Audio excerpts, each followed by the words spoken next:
autant que l'amour est un principe de vie et la volonté. Et c'est vers ceci que nous avançons dans le cycle qui vient. Et à ce moment-là, les gens qui auront compris ceci, parce qu'ils seront justement dans cet esprit, pourront facilement comprendre le phénomène extraterrestre et le voir dans tous ses angles et en comprendre tous les aspects.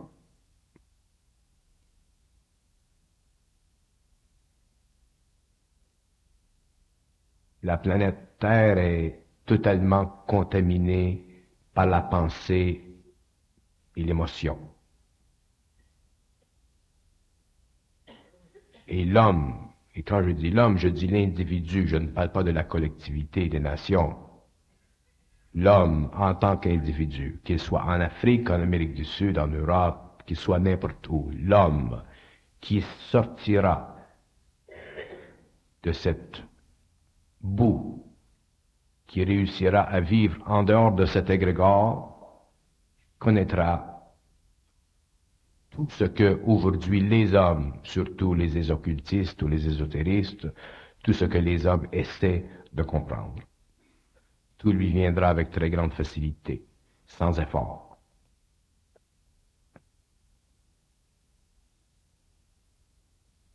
Mais nous devons de vivre et de développer la certitude en soi-même. Et ce n'est pas facile, je vous l'accorde, ce n'est pas facile.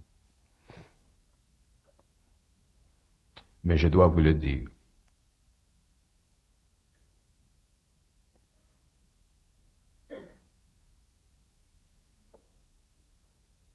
Sans ça, on rêve en couleur.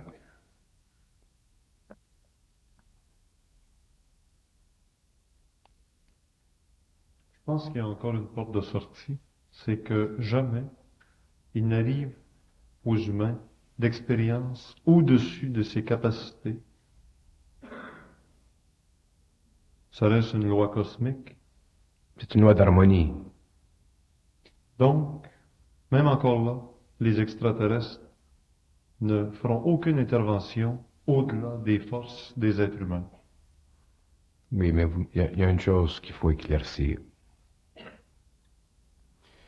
Même si les extraterrestres ne font pas intervention dans la civilisation de l'homme pour des raisons qu'ils comprennent, le fait que l'homme, lui, puisse faire face, entrer en contact avec des extraterrestres sur le plan personnel, c'est pas sur le plan de la collectivité que le danger existe, c'est toujours sur le plan individuel. Une société, c'est faite de plusieurs individus. Moi, je me fous du concept moderne de la société, de la grande collectivité, du grand anonymat. Les hommes sont fondamentaux et primordiaux. Et toute société qui détruit l'humanité dans l'homme, l'individualité dans l'homme, par quelque moyen que ce soit, éventuellement doit être détruite, et elle sera détruite parce que les forces cosmiques se manifestent dans l'homme. Alors, à un certain moment, l'homme a la puissance de détruire. C'est ce qui a produit les révolutions, les ci, les ça au cours des années, au cours des siècles. Il y a toujours eu un homme qui avait la puissance de détruire la forme de la société. Et ensuite, il a ouvert un chemin pour les autres. Au niveau des extraterrestres, c'est la même chose. Que les extraterrestres viennent sur la planète Terre, le phénomène sera toujours à l'intérieur de l'individu. Il y aura des individus qui succomberont à la vibration, à l'expérience, sur le plan psychologique, et il y aura des individus qui iront plus loin dans l'expérience et qui pourront se retrancher de cette expérience parce qu'ils sauront où ils en sont. Et ce sont ces individus-là qui ensuite seront récupérés par les forces de la lumière. Et les autres? Les autres feront leur expérience, ça fait partie de leur expérience. Il y en a qui seront terrorisés par l'expérience. Imaginez-vous qu'aujourd'hui, aussitôt qu'il y a un petit peu d'activité ou de suractivité dans un coin de la ville, tout le monde s'excite. Aussitôt que l'eau courante cesse de fonctionner, tout le monde s'énerve. Aussitôt qu'il y a une guerre, tout le monde est figé. Alors imaginez-vous qu'à une échelle comme ça, la planète totale est figée. car ça va se produire à l'échelle planétaire. Ça doit se produire à l'échelle planétaire parce que c'est la confrontation entre les forces de la lumière et les forces des ténèbres. C'est la confrontation, c'est le grand combat. Et ce qui se produit sur le plan matériel humain est simplement la manifestation dernière de ce qui se produit sur les autres plans. Le conflit, la guerre du monde est déjà commencé sur les autres plans.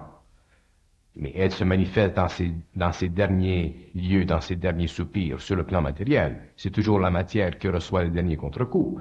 Mais déjà, le combat est entamé sur les autres plans. Si vous allez sur les autres plans, vous les vivez, les combats, vous les voyez, les combats. Alors, une fois que ces combats sont descendus dans la matière, l'homme, lui, qui est dans la matière, vit ces combats. Il n'est pas capable de voir au-delà des illusions, des forces qui sont en fonction. Pourquoi? Parce qu'il n'a pas le discernement.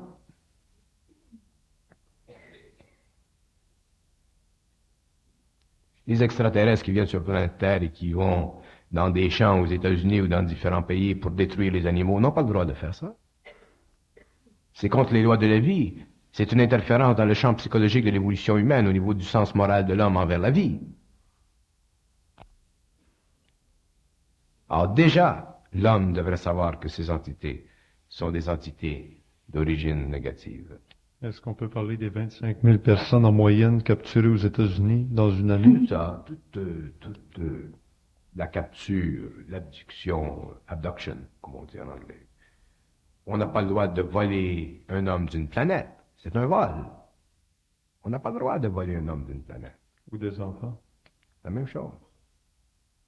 Vous aimeriez, vous, qu'on descende chez vous là, dans la nuit, qu'on vous amène? Toujours en nous demandant, malgré tout, si ça nous intéresse d'aller avec eux. Non, c'est le plus grand danger. Ça vous intéressera toujours. Il faut que vous sachiez intérieurement si c'est bon. Si vous sachez intérieurement ou si vous savez par télépathie que c'est bon, alors vous allez. Mais vous savez à ce moment-là que tout fait partie de l'évolution de votre vie personnelle et de la civilisation. C'est un atout. Mais vous ne pouvez pas partir comme ça. Vous ne pouvez pas rentrer dans un vaisseau comme ça. Mais si vous n'avez pas la conscience, vous n'aurez jamais le pouvoir de freiner leur contact avec vous. Ils sont trop puissants. Ils vous regardent et ils vous commandent. Pourquoi je suis contre l'hypnose? Il y a des gens qui font de l'hypnose et qui parlent d'hypnose. C'est très dangereux, l'hypnose. Je ne dis pas qu'il n'y a pas des gens qui font de bonnes choses avec l'hypnose. C'est pas ça que je dis. Je dis que l'homme ne peut pas se permettre d'être hypnotisé. On ne peut pas soumettre notre esprit à l'esprit d'un autre. Le principe est mauvais. L'homme doit être autonome.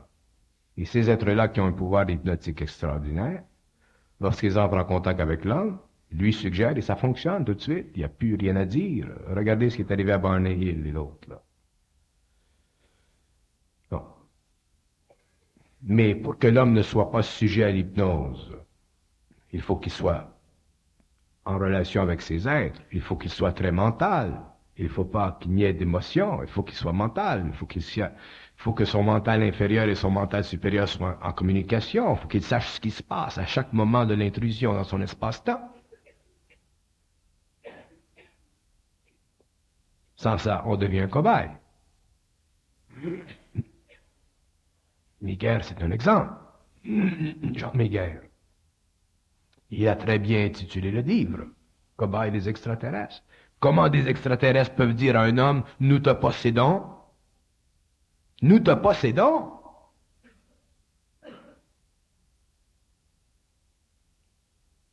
Il y a une dame qui est peut-être ici ce soir parce que justement, elle a eu l'invitation de partir. Elle sait que il y a eu des gens qui sont partis en partant dans la cuisine. Une porte s'ouvre dans une autre dimension. Il y a des maris qui cherchent encore leur épouse. La tasse de café est restée sur la table chaude. C'est pas un kidnapping parce que la maison est barrée de l'intérieur. Moi, je lui disais quand même que c'est dans son fort intérieur qu'elle va trouver si elle doit partir ou pas. Et de votre côté, vous dites, en fin de compte, sa place, c'est ici.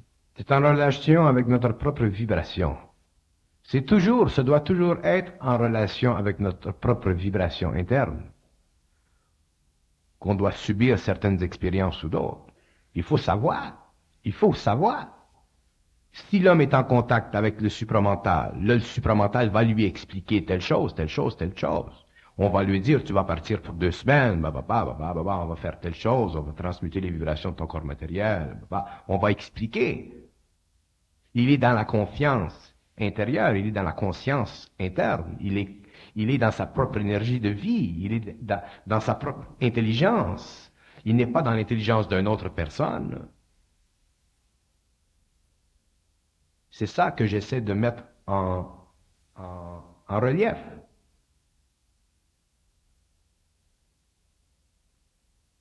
Et je sais que c'est essentiel dans l'avenir. Ce n'est pas aujourd'hui que le problème existe, excepté dans des cas très localisés. Mais l'homme doit être totalement non influençable. Et où ça commence, ça? Cet entraînement de ne pas être influencé, ça ne commence pas dans le contact avec des extraterrestres, il est beaucoup trop tard. Ça commence dans la vie de chaque jour. Ça commence dans le bureau. Ça commence avec tout. Toutes les formes qu'on reçoit tous les jours et qui nous influencent et qui nous influencent et qui nous enlèvent notre individualité, qui nous enlèvent notre faculté de penser. Pourquoi? Parce qu'elles vivent ces influences, elles se nourrissent de notre émotion.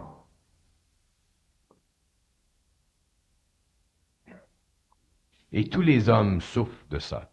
Tous les gens vivent, comprennent ce que je veux dire, mais les hommes n'ont pas la volonté, n'ont pas la force, parce qu'ils sont déjà trop prisonniers de ces formes.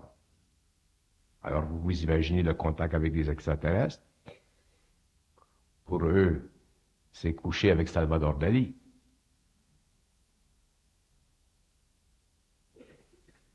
Pour les femmes.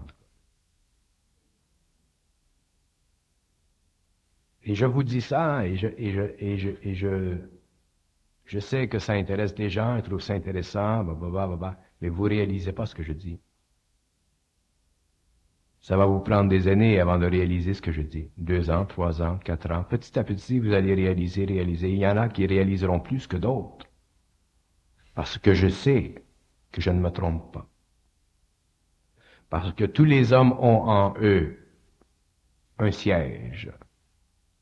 Et ils veulent être les conducteurs dans leur siège. Mais le pouvoir a été érodé. Tant que les choses vont bien, tant que l'homme n'est pas en relation avec des forces cosmiques, ça va. Mais lorsque l'homme commence à être en relation avec des forces cosmiques, que ce soit sur le plan des extraterrestres ou même que ce soit sur le plan purement occulte, comme certains d'entre vous connaissent, vous comprenez ce que je veux dire.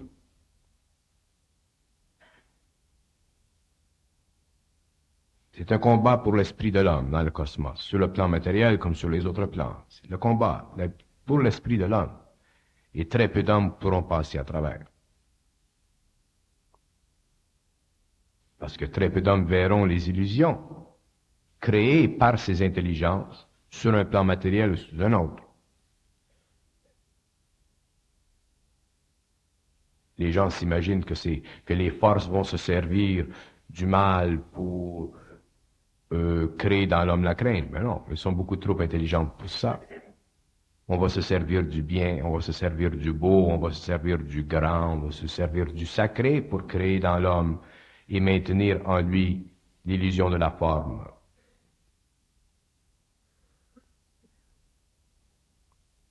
Et les extraterrestres, le phénomène extraterrestre n'est pas le moindre, mais il est le dernier. C'est le cadeau de l'humanité. Mais vous savez, quand les politiciens annoncent une guerre dans le monde, on dit, ah, peut-être que ça va venir, peut-être que ça va pas venir. Vous permettez que je fume des exports? Durant la Deuxième Guerre mondiale, ah, peut-être que ça va venir, la guerre, peut-être que ça viendra pas, mais quand ça vient vite. Le phénomène extraterrestre va venir encore plus vite. Mais on ne croit jamais certains hommes parce ils parlent trop avant le temps. Bon, si on disait la semaine prochaine, mais là, tout le monde s'achèterait des carabines. Mais non, on parle 20 ans en avant, alors c'est loin 20 ans. On a le temps de mourir, on a le temps de se remarier. Les carabines changeront de style.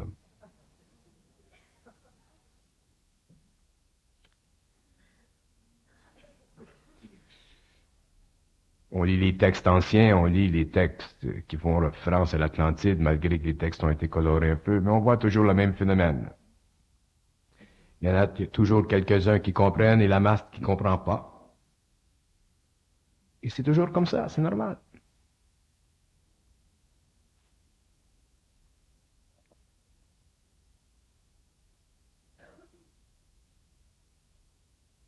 Il y en a qui disent, ah, qu'est-ce que vous avez contre les extraterrestres? Je n'ai rien contre les extraterrestres.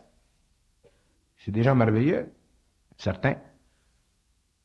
Et d'autres, ce sont des écœurants. Mais non, pour eux autres, des extraterrestres, c'est tous des petits Jésus. Parce qu'ils sont extraterrestres, vous imaginez, vous autres, que le mal, ça existe seulement sur la planète Terre?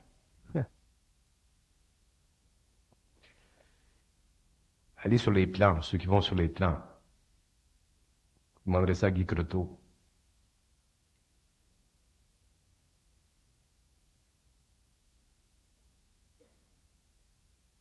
Il y a des choses que l'homme doit subir et a subi pendant des siècles, ça faisait partie de l'évolution. C'était pour développer son intellect, son ego, son corps mental.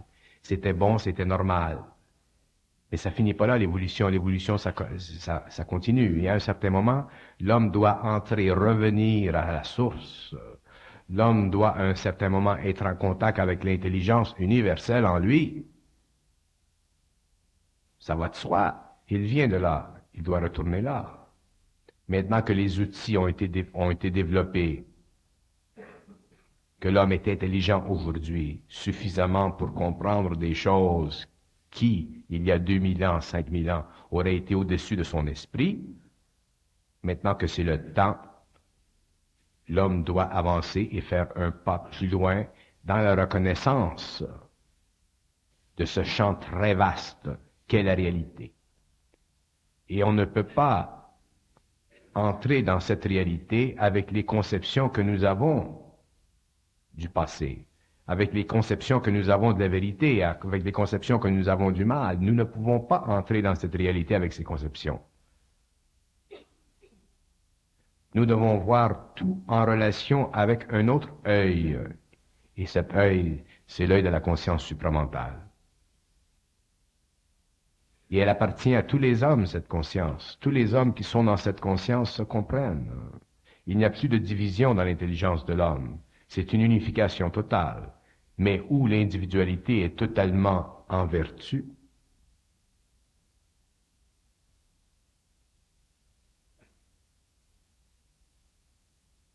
le danger de la subjugation de l'esprit de l'homme par les formes qui créent la division dans l'esprit de l'homme à cause des sentiments de ce dernier devient de plus en plus grand à tous les jours.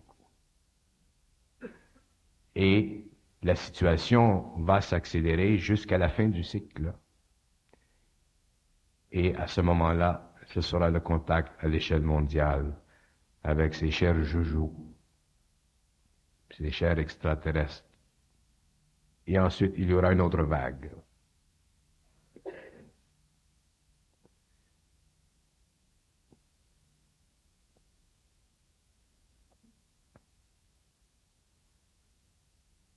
Ce qui est le plus difficile à la fin d'un cycle, c'est de faire reconnaître que nous sommes à la fin d'un cycle, parce que personne réalise, personne sent, personne veut savoir que nous sommes à la fin d'un cycle. Heureusement, aujourd'hui, avec la télévision, la radio et les nouvelles qui se propagent dans le monde, et le durcissement des artères entre la Russie et l'Amérique, il nous est plus facile de voir, surtout dans la contingence de l'évolution très rapide de la technologie moderne, que c'est peut-être possible. Je vous dis que c'est très possible, et même inévitable. Mais c'est par soi-même qu'il faut savoir, pas parce qu'un autre nous le dit. c'est par soi-même. Je retarde de dire des choses en public justement pour empêcher que les gens s'accrochent à ce que je dis. Mais j'insiste pour que les gens en arrivent à développer leur propre système de référence interne. Bien que ce système au début ne soit pas aussi clair qu'il peut l'être dans mon cas, il a la même qualité vibratoire.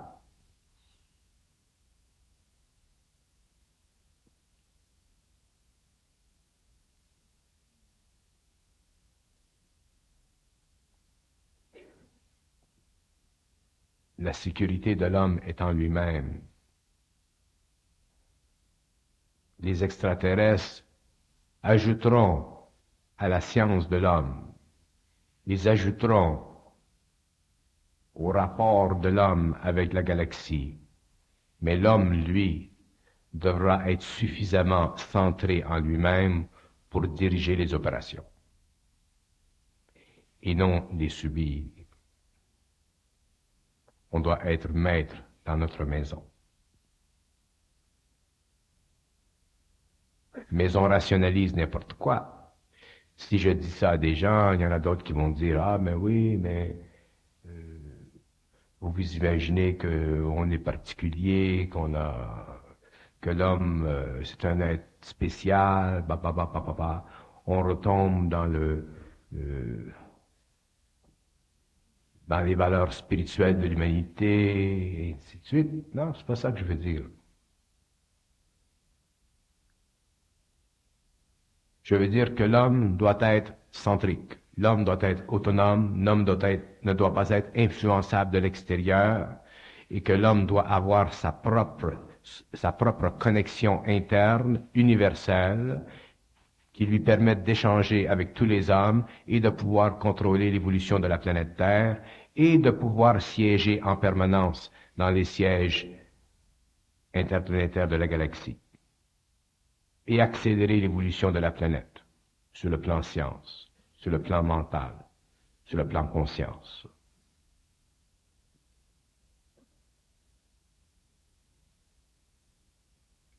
La vie de l'homme aujourd'hui, et quand je parle de l'homme d'aujourd'hui, je parle de l'homme ancien qui deviendra l'homme nouveau, est un exercice en patience. Ceux qui sont marqués pour l'évolution avec les forces de la lumière sont marqués, et ces hommes reconnaîtront en eux, à un moment donné dans leur vie, qu'il y a une connexion avec l'invisible, et leur vie deviendra un pas de course en attendant les événements. Et ce sont réellement ces hommes ou ces femmes, ou c'est avec ces hommes et ces femmes que je corresponds, même si je parle à la multitude. Parce que déjà ces hommes et ces femmes sentent, certains savent et d'autres sont certains.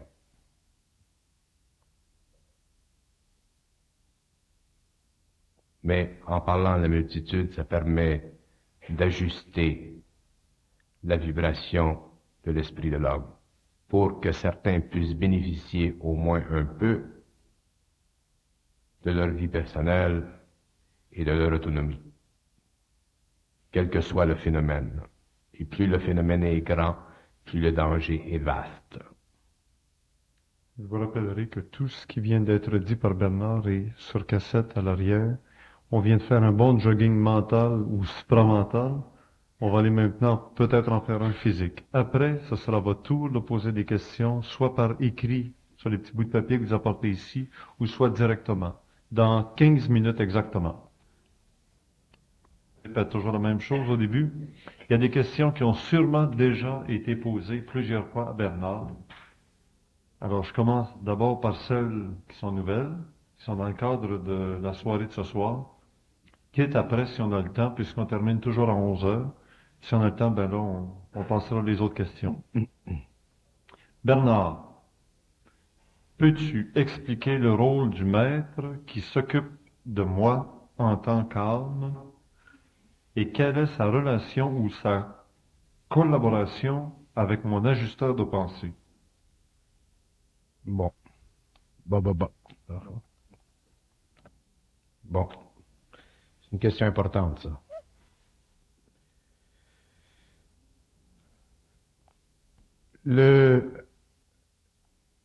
Ce que vous appelez le maître intérieur, c'est un personnage, c'est une entité, c'est un ego intelligent, c'est une intelligence en évolution qui évolue sur son plan et dont le rapport avec vous fait partie de son évolution.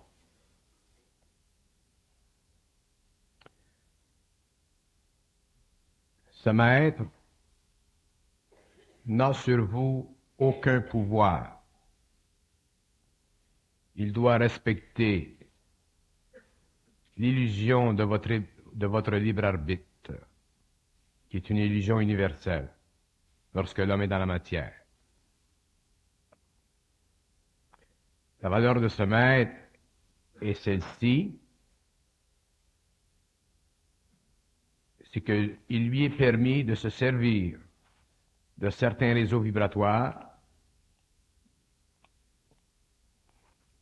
qui sont en vous et de vous faire communiquer par le biais de votre intuition ou par le biais de votre expérience sur les plans spirituels de la connaissance qui sert à votre évolution spirituelle. Il vous achemine petit à petit vers un point dans votre vie où il vous sera possible de recevoir une énergie qui est universelle, qui n'est pas sous-tendue par les lois psychologiques de votre ego et qui est une force pénétrante dans votre esprit et qui permet à cette énergie à un moment donné, lorsqu'elle est suffisamment imprimée dans votre mental, de changer la vibration de votre corps mental inférieur, soit instantanément ou à longue haleine, pour créer éventuellement une relation directe entre votre intelligence subjective et l'intelligence objective ou l'intelligence cosmique. Le maître intérieur sert temporairement dans votre vie à créer des formes spirituelles en vous pour vous acheminer de plus en plus vers une sensibilité de l'âme. Et lorsque ce travail est fini, l'ajusteur de pensée entre en fonction officielle.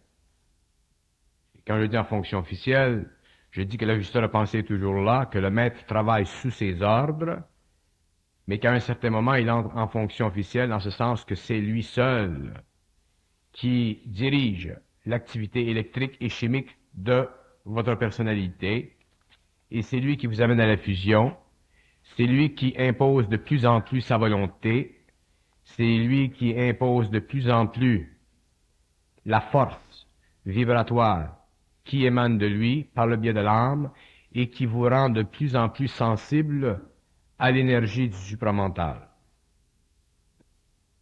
Et s'il fait partie de votre plan de vie, disons dans cette vie,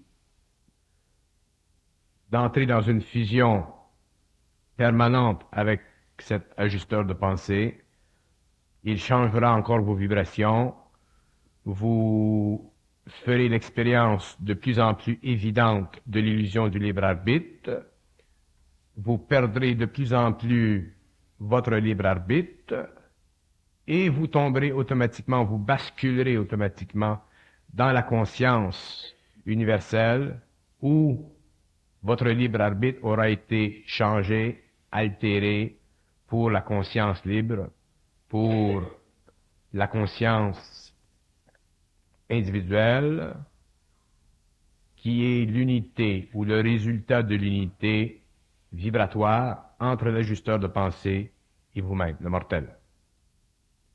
Donc, le travail du maître, c'est un travail temporaire. Et le travail de l'ajusteur de pensée, lorsque l'homme est suffisamment évoluer sur le plan mental et sur le plan émotionnel devient un travail permanent éventuellement qui mène à la fusion et éventuellement qui doit mener vers l'immortalisation du corps matériel et le développement de ce qu'on peut appeler le corps de lumière de l'homme ou le corps morontiel. Le maître fait un travail temporaire. Tous les égaux qui sont sur les autres plans font des travaux temporaires. Ils n'ont pas l'option sur votre esprit de contrôler vibratoirement votre esprit par le biais de votre énergie électrique ou chimique. Ils n'ont pas le pouvoir parce qu'ils ne sont pas parfaits. Mais ils ont suffisamment de sagesse spirituelle pour élever en vous des sentiments intimes de l'esprit, de réduire le contact avec l'invisible plutôt que de l'amplifier. Un homme peut plus ou moins écouter un maître universel ou un maître qui est sur un autre plan ou sur un plan matériel, mais un homme n'a pas de capacité de rétrograder dans son évolution ou d'arrêter ou de ralentir son évolution lorsqu'il est en fusion avec l'ajusteur de pensée. Pendant la pause, j'ai quelqu'un qui m'a dit, il parle-tu toujours comme ça, lui? Il parle-tu en monde, des fois? Je parle quoi? En monde, des fois. Ou bien, il est-tu extraterrestre? J'ai dit non, après la pause, tu vas voir, il parle comme tout le monde. Je veux de la Mawson comme tout le monde. Puis il est exporté. Là, il y a une question. J'aimerais vous rendre complice de ça. C'est qu'il y a à peu près 22 questions. Si Bernard prend autant de temps à chacune des questions, on n'aura pas le temps à 11 heures. Alors, je vous rends complice. Est-ce que vous préférez que Bernard donne le temps, prenne le temps qu'il faut à chacune des questions qu'on va lever au hasard, ou vous aimez mieux qu'il réponde aux 22 en allant superficiellement? Alors, ceux qui sont pour répondre aux 22, superficiellement, levez donc la main, s'il vous plaît. C'est clair? Merci. Et s'il y en a qui avaient l'intention de s'abstenir à ce vote-là, levez donc la main, ça va être moins de monde. Parfait. Donc, la majorité l'emporte, ça veut dire, Bernard, tu as tout ton temps pour répondre en profondeur à chacune des questions. Ben oui, combien il y en a qui auraient levé la main pour que Bernard prenne le temps de répondre aux questions en profondeur? Ben, c'est ça. Alors, allons-y. Non, mais j'aime mieux perdre 2 secondes ou 1 minute là. Bon. Comment se dégager de l'emprise d'une personne, entre parenthèses, terrestre, qui veut nous manipuler par le biais de la force de sa pensée? Non, une autre question intéressante.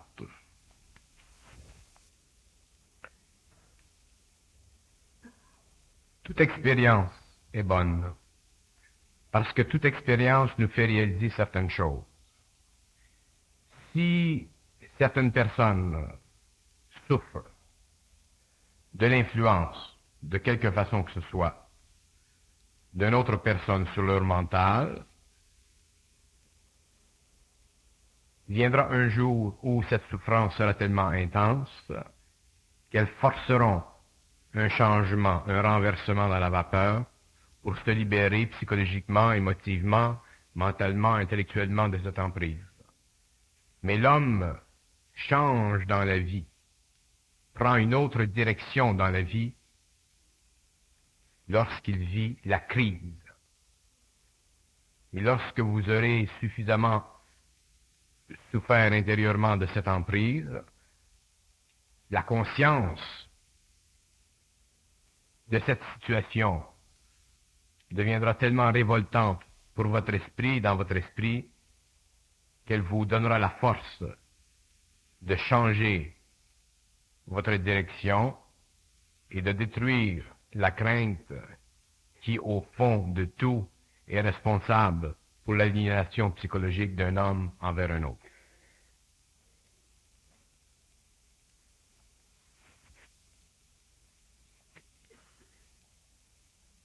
Est-ce qu'une personne conscientisée est centrique et fusionnée en permanence? Une personne peut être conscientisée et ne pas être fusionnée.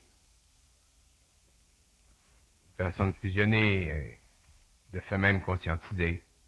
Les gens n'ont pas besoin d'être fusionnés pour être conscientisés.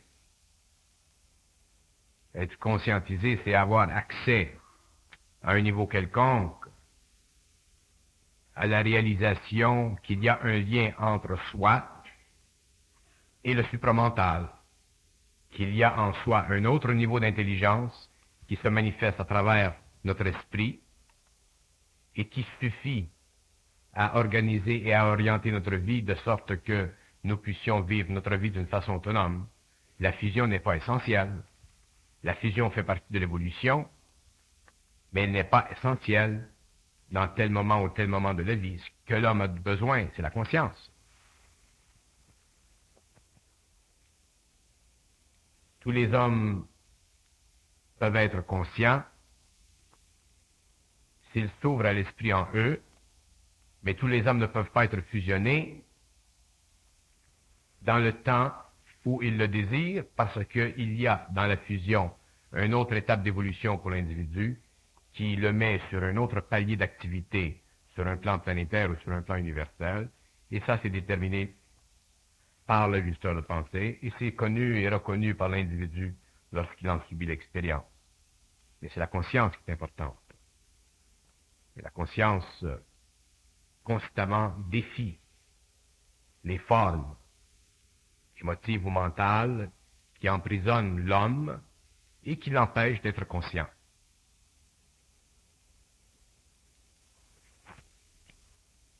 Deux questions ici qui s'entrecoupent. Comment développer son propre centre de référence interne? Par quels moyens pratiques? Pour le développement de ce que j'appelle la centricité, nous devons comprendre des principes fondamentaux de la mécanique, de la mécanicité de l'esprit. Nous devons comprendre comment fonctionne l'esprit, quelles sont les lois de l'esprit, quelles sont les lois de la pensée, comment fonctionne l'émotion, quelles sont les lois de la forme, pourquoi la forme a une si grande emprise sur l'émotion de l'homme, pourquoi la forme brouille l'esprit de l'homme, pourquoi la forme empêche l'intellect de l'homme de comprendre d'une façon objective et totalement détachée de lui-même ce qu'il doit faire ou ce qu'il doit connaître. Le problème de centricité est un problème qui est directement lié à la forme qui emprisonne l'homme à tous les niveaux de son expérience. Pour que l'homme se conscientise dans le supramental, il doit dépasser petit à petit ses formes, et c'est lorsqu'il apprend à dépasser ses formes que la centricité se développe, qu'il devient de plus en plus sûr d'être sûr, et que la conscience, c'est-à-dire le contact avec les plans supérieurs, se raffermit, se définit, devient précis, et éventuellement amène l'homme à pouvoir regarder dans l'avenir, à connaître les autres hommes et à se connaître parfaitement.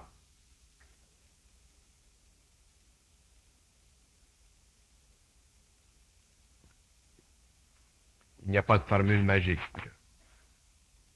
L'homme doit vivre son expérience. Le phénomène de la conscientisation de l'homme, de la pénétration du supramental de l'homme, à un niveau où l'homme doit dépasser les formes spirituelles pour entrer dans la conscience pure, nécessite automatiquement chez lui la destruction de la forme. Surtout la forme qui siège dans le mental et la forme qui siège dans l'émotion et qui devient, avec les années, une sorte de ciment qui empêche l'homme de communiquer avec les autres plans. Les fausses formes, les fausses émotions, les pensées subjectives, tout ce qui est négatif, tout ce qui retarde de l'homme, tout ce qui est fondé sur la crainte, doit être dépassé. Et ce dépassement se fait au fur et à mesure que l'homme en prend conscience. Et la force pour briser ces formes, les rompre, les diminuer leur emprise sur soi, fait partie de la souffrance de cette transformation que doit vivre l'homme au fur et à mesure qu'il entre en contact avec des niveaux de plus en plus puissants d'énergie. La conscience n'a pas de fin. Est-ce que notre conscience agit parallèlement avec notre intuition, ou est-ce la même chose, subjuguée par un certain conditionnement, soit familial, soit par l'éducation, par la tradition? L'intuition fait partie de la conscience, mais l'intuition n'est pas ajustée chez l'homme. Il y a de l'émotion qui brouille l'intuition, il y a des idées qui brouillent l'intuition. Si l'homme avait une intuition totalement libérée des émotions des formes émotionnelles ou des formes mentales, il pourrait se fier à son émotion pour être vibré en relation avec cette énergie qui se situe dans le plexus solaire ou qui se situe dans le mental, et l'homme pourrait facilement avoir accès à de l'information le concernant dans sa vie personnelle, à quelque niveau que ce soit, et pourrait se fier à cette information. Mais les formes en lui, mentales ou émotives, retardent ou diminuent ou brouillent sa réceptivité, un peu comme la statique brouille la réceptivité sur un radio. Il y a beaucoup de maîtres spirituels dans le monde actuellement qui se disent en affiliation avec le cosmos. Autrement dit, leur conscience ne fait qu'un avec l'univers. Est-ce que vous expérimentez le même état de conscience que ces grands maîtres expérimentent et que l'on appelle conscience d'unité? C'est une question qui me forcerait à catégoriser mon état ou ma personnalité intérieure ou mon état d'esprit. Et ce n'est pas important pour vous de connaître mon état d'esprit ou ma vie interne. Ce qui est important pour vous, c'est de connaître petit à petit votre propre vie intérieure pour que vous puissiez, à un certain moment dans votre vie, vous comprendre vous-même. Quand vous vous aurez compris vous-même, vous ne chercherez pas à vous situer ou à essayer de situer les maîtres ou ceux qui parlent un langage différent des hommes. Occupez-vous de vous-même, occupez-vous pas des autres. Parce que même si vous ne le réalisez pas, aussitôt que vous vous occupez d'un autre, d'un maître, vous créez en vous une forme spirituelle qui vous enlève votre autonomie et qui vous empêche de réaliser votre propre unité avec ce que les maîtres appellent l'universel. Apprendre, c'est s'imprégner d'une vibration jusqu'à la compréhension. Apprendre, c'est découvrir ce que l'on sait déjà. Quelles sont les possibilités et les limites de l'éducation, de l'enseignement, de l'endoctrinement? Il n'y a pas de limite à la perception vibratoire d'un enseignement ou d'une doctrine ou d'un endoctrinement. Un homme peut recevoir à l'infinité sans arrêt, pourvu qu'il y ait entre lui et celui qui émet la vibration une harmonie vibratoire. Mais dès que l'harmonie vibratoire cesse d'être manifeste entre un homme et un autre, pour quelque raison que ce soit, cet homme doit cesser son activité en relation avec l'autre qui émet cette vibration.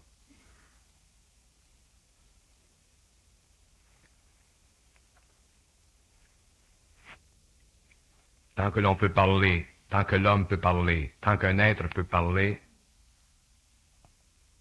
il peut créer une vibration qui s'imprègne dans le mental d'un autre. Il n'y a pas de fin au discours créatif, mais l'homme qui reçoit la vibration, qui est imprégné de la vibration, doit sentir si la vibration lui plaît, si la vibration est en harmonie vibratoire avec lui intérieurement. S'il n'y a pas cette harmonisation, quelle que soit l'apparence physique, matérielle, l'expression extérieure de la personnalité, quel que soit l'enjeu de la personnalité, quelle que soit la popularité de la personnalité qui parle, cet homme doit être sur ses gardes parce que plus une personnalité est puissante, plus elle est dans le public, plus elle est grande sur le plan humain, plus elle peut être dangereuse. Parce que justement, elle est plus grande sur le plan humain. Parce qu'elle déploie dans son potentiel créatif une forme de plus en plus puissante. C'est pourquoi l'homme, l'individu qui reçoit la vibration, doit être seul juge de la valeur vibratoire de cet homme. Il ne doit jamais demander à cet homme s'il est ci ou s'il est ça. Parce qu'un homme qui est quelque chose dira toujours qu'il est quelque chose pour prouver devant l'autre la vertu de ce qu'il est.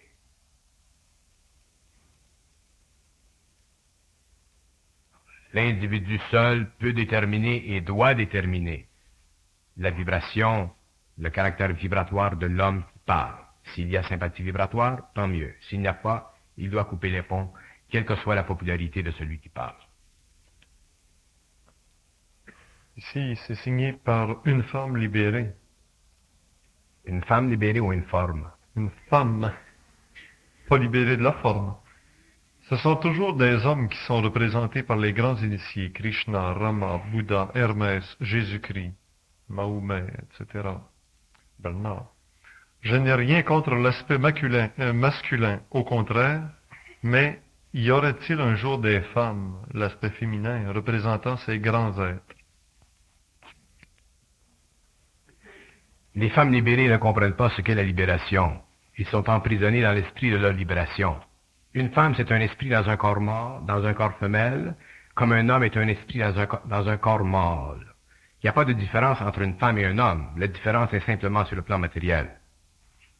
Et si les initiés prennent des corps mâles pour s'incarner et pour faire un travail, c'est parce qu'il y a, sur le plan matériel, certaines résistances psychologiques dans le mental humain mâle qui permettent une meilleure activité sur le plan humain.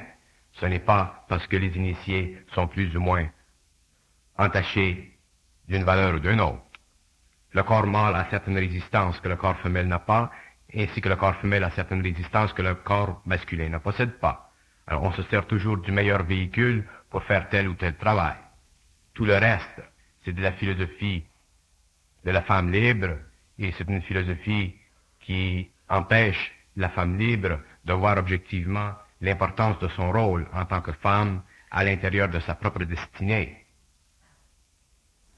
Si l'évolution de l'homme et de la femme au cours des siècles se fait de sorte que la femme devient majorative dans la société, à ce moment-là, ce serait normal que la femme, un corps femelle, soit empruntée pour l'exercice d'un mandat cosmique quelconque. Mais dans le passé de l'humanité, il en a été autrement. D'ailleurs, imaginez-vous aujourd'hui au XXe siècle, si une femme venait dans sa mini-jupe sur un plateau parler de la conscience cosmique dans un caractère quelconque, on regarderait plutôt ses jambes que son esprit. Parce que l'homme n'est pas mental.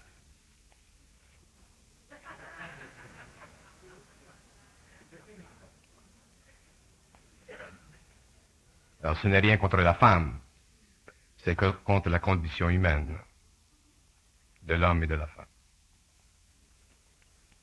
Moi, si j'étais femme, je serais bien. Et malheureusement. Mais je créerais beaucoup de tensions à d'autres femmes qui ont des maris.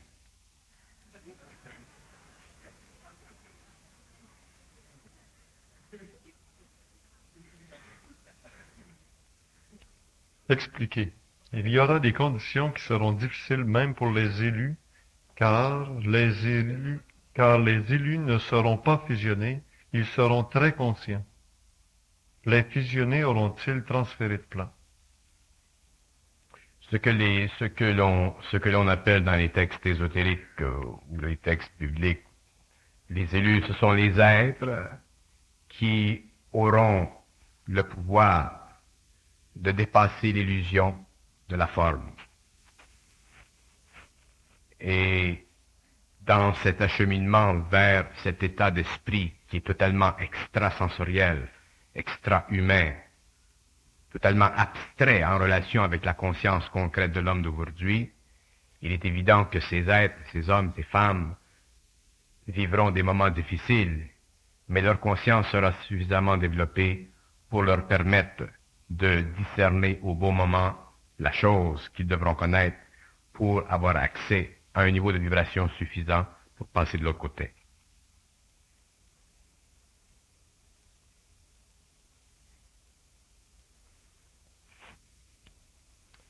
Expliquez, vous avez déjà dit, l'atome est la plus petite particule qui peut être amenée à se soustraire des lois de l'esprit.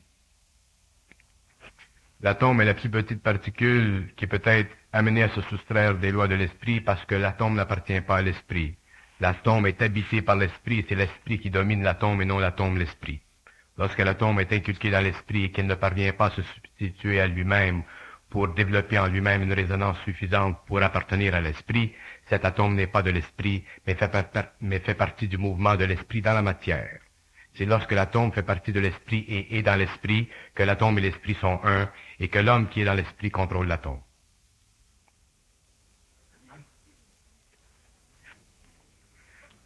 C'est ça. Parlez-nous de la force. C'est enregistré de toute façon, vous pourrez le...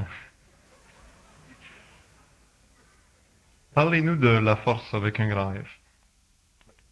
La force est l'organisation absolue de toute fonction créative dans l'univers et sert à déplacer dans le cosmos les énergies nécessaires pour engendrer le mouvement qui engendre l'espace, qui permet à l'évolution de se concrétiser dans les matières quelconques, afin que se produisent sur les plans inférieurs des données d'organisation moléculaire ou atomique suffisamment développées pour recevoir éventuellement l'Esprit de Dieu. La force, c'est ce que vous appelez Dieu. L'Esprit n'est pas Dieu. La force vient avant l'Esprit et la force vient avant l'énergie.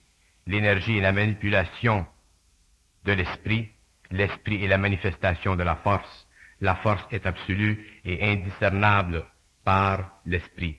Mais la force peut être résolue dans sa fonction interne au niveau de l'âme par l'esprit, parce que l'âme fait partie de la force, mais l'âme, lorsqu'elle résout le problème de la force, elle comprend la science de l'esprit, et la compréhension de la science de l'esprit lui permet éventuellement de trouver ce que vous appelez le pied de Dieu. Et lorsque l'âme a trouvé le pied de Dieu, elle est au pied de Dieu, et lorsque l'âme est au pied de Dieu, elle est dans la force de Dieu. Et si l'âme se manifeste sur un plan quelconque, dans quelque domaine ou département du cosmos, elle est capable d'agir en toute sagesse, et si elle s'incorpore dans une matérialité pour permettre une évolution quelconque, cette matérialité représente sur le plan inférieur un aspect harmonieuse de ce que vous appelez la force.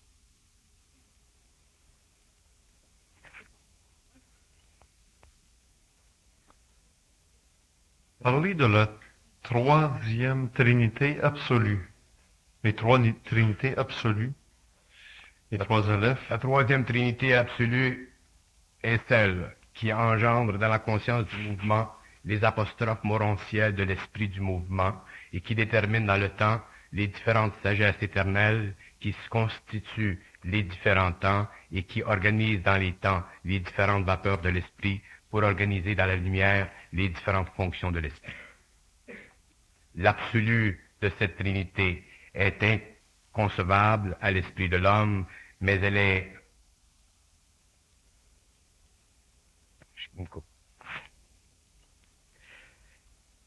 Mais qu'est-ce qui unit ces trois Trinités?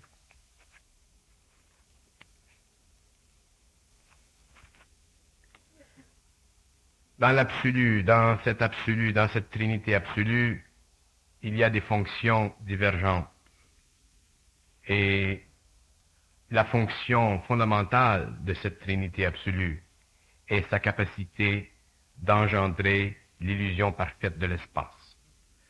Autrement dit, le Père absolu, dans cette Trinité absolue, est responsable d'engendrer dans le cosmos l'illusion de l'espace.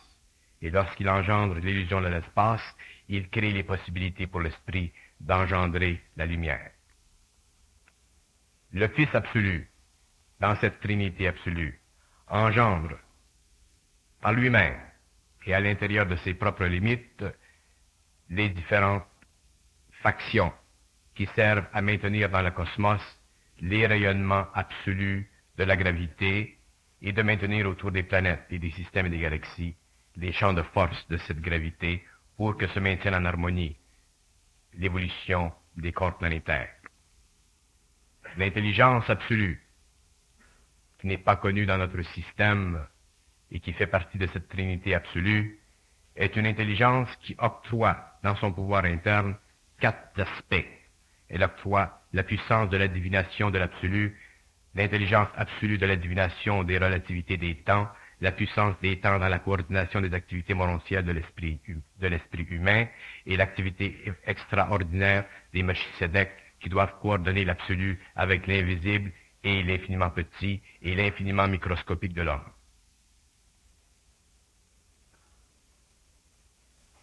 Parler de ces choses est une perte de temps.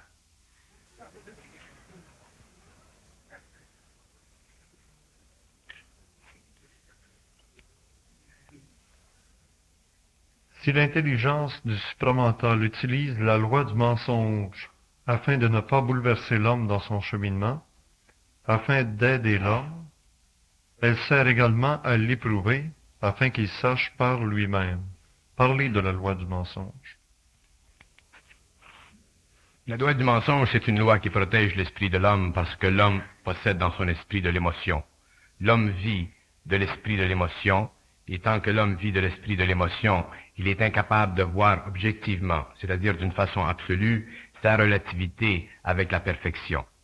Et étant incapable de voir d'une façon absolue sa relativité avec la perfection, il ne peut pas prendre sur ses épaules psychologiques le choc de la révélation.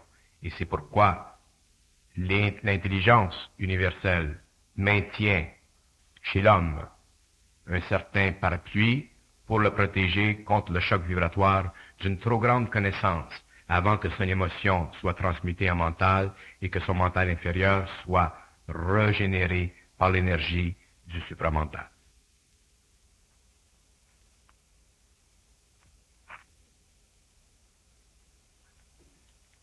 Ce qui terminait le petit jeu de cartes que j'avais ici. Il y a des gens qui préparent des questions au cours du mois. Et ça a permis à Bernard, je pense, d'aborder des domaines les plus intéressants en ésotérisme.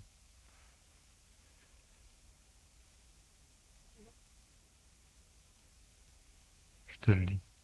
Parlez-vous toujours d'une façon aussi abstraite que ce soir? Je parle suivant les questions que vous me demandez. Si vous me demandez des questions plus simples, je parle plus simple. Je dois ajuster ma vibration à ce que vous me demandez. Il est évident que si je parle de choses qui sont en dehors de l'intelligence humaine, je suis obligé de changer le caractère vibratoire de mon mental et que ce caractère vibratoire devient plus pénible au niveau de l'intellect parce que je suis obligé de forcer dans votre esprit l'absence de la mémoire afin de vous permettre de recevoir un peu de ce que je dis au lieu d'être forcé d'essayer d'absorber quelque chose qui ne se comprend pas. Est-ce que c'est possible de savoir qui êtes-vous? Qui êtes-vous? Qui êtes-vous? Moi? Oui. Qui je suis moi? Ça s'adresse à bonjour. Bonjour. Est-ce que c'est possible de savoir qui êtes-vous? Si c'est possible de savoir, oui, effectivement, c'est possible de tout savoir. Mais de là à savoir si c'est possible de savoir, non.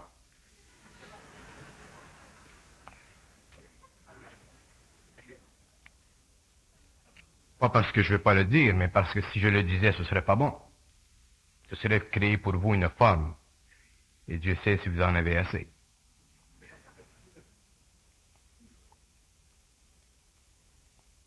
Richard m'a trouvé un beau nom, Bernard de Montréal.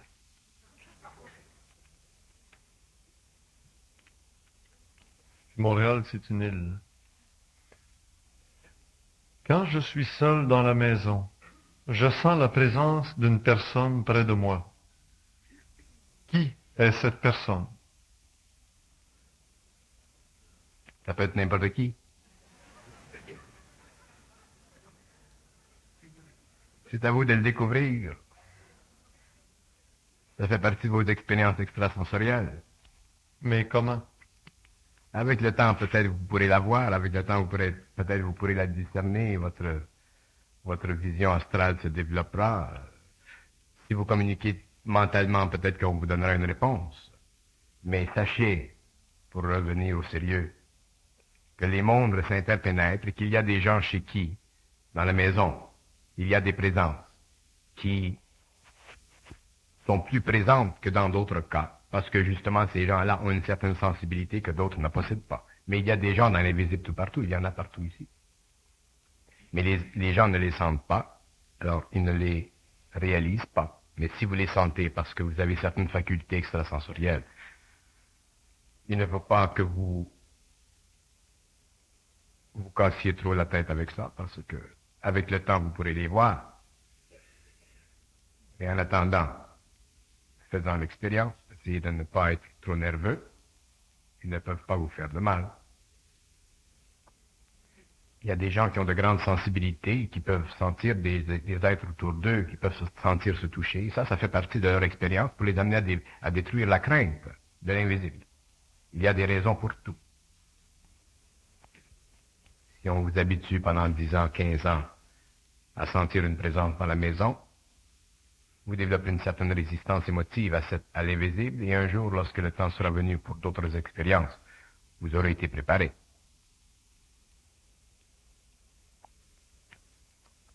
Qu'en pensez-vous des psaumes de David? Très grand, très beau. Est-ce bon de les lire souvent?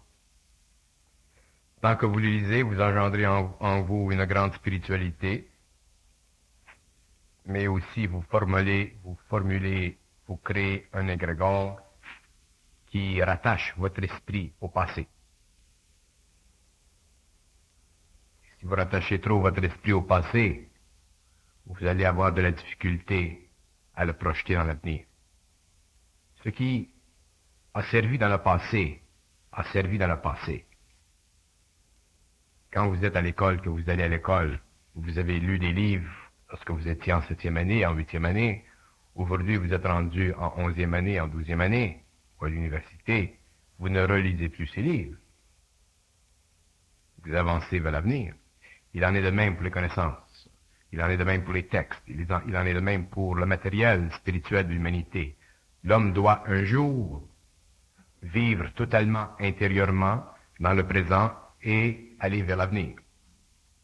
Sans cela, vous allez lire les psaumes toute votre vie, vous allez vous spiritualiser toute votre vie, mais vous n'atteindrez jamais la conscience pure. Ce sont de grandes œuvres,